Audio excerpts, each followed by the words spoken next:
Well, I knew we were going to get one of these days sooner or later on the trip, and here it is. We're in Mallaig, we've got rain, it's been raining all day, this is the first time we've been able to get out on deck, and we've got a dreadful forecast. I always knew we'd end up with a few days stuck on a mooring buoy somewhere, hemmed in by the weather, and this looks like being it.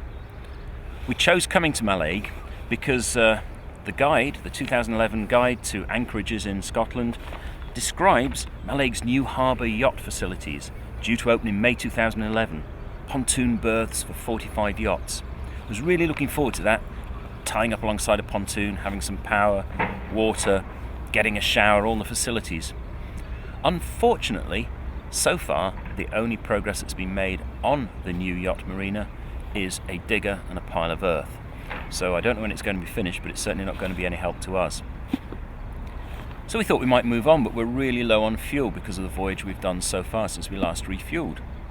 So it looks like until tomorrow anyway, we're just stuck on a wet, blowy mooring in the rain. We haven't got petrol, we're not managed to have a shower, we haven't got any diesel, so we can't really go anywhere. That's the trip. It's not always going to be flat, calm seas and sunshine. We're always going to get these days as well, and that's part of voyaging around our country, I suppose. We're about to leave Mallaig. We've got about 25 miles to go heading southwest, and it's heading straight into the sea and straight into the weather, and it's been bucketing down with rain all night. The tender was full, it was like a little swimming pool when we got up this morning. So I think the first 25 miles this morning are going to be pretty damned unpleasant. But otherwise we're going to be hemmed in by the weather for another week, because we've seen the forecast, just been up the harbourmaster's office, and it's looking grim. We get through this stretch, we can get inside the Isle of Mull, and then there's going to be shelter. We'll go into Tobermory maybe into Oban, but this bit is the challenge at the moment. Say goodbye, here comes the rain. We're going to go and hit it now. See you later, camera. See you on the other side, hopefully.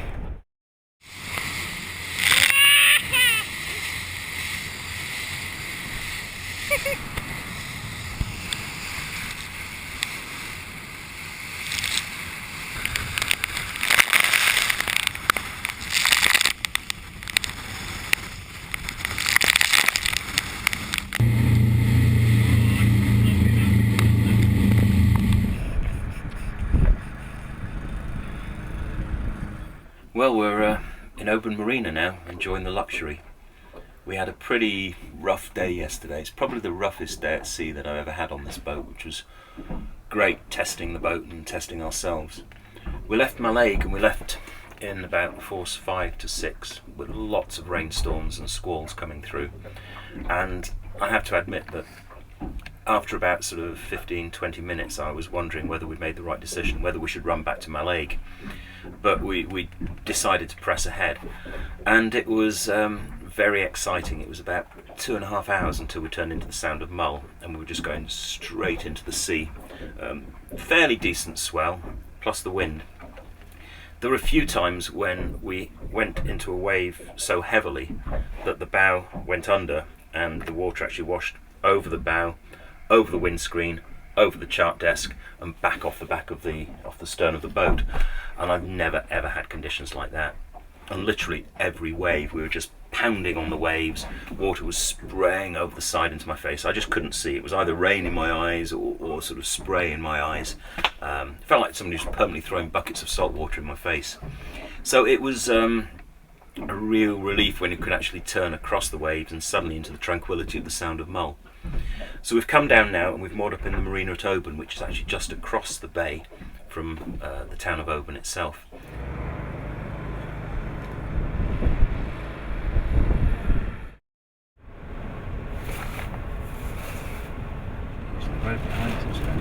The forecast for the next week was dreadful. A force 10 struck, and from Oban town we watched its full ferocity.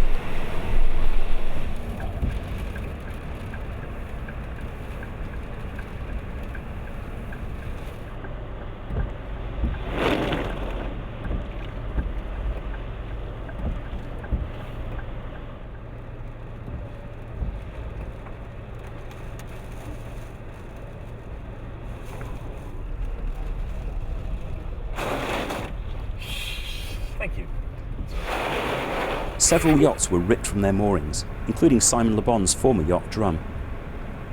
The rescue operation took place during the height of the storm, and she was salvaged with remarkably little damage. But with a series of low pressures lining up in the Atlantic to follow this one, we were faced with the option of sitting in a marina for days or weeks, or taking a second break in the voyage. Reluctantly, we rented a car and headed back to Cornwall to anxiously watch the forecasts, waiting for a break in the weather that would allow us to continue the trip.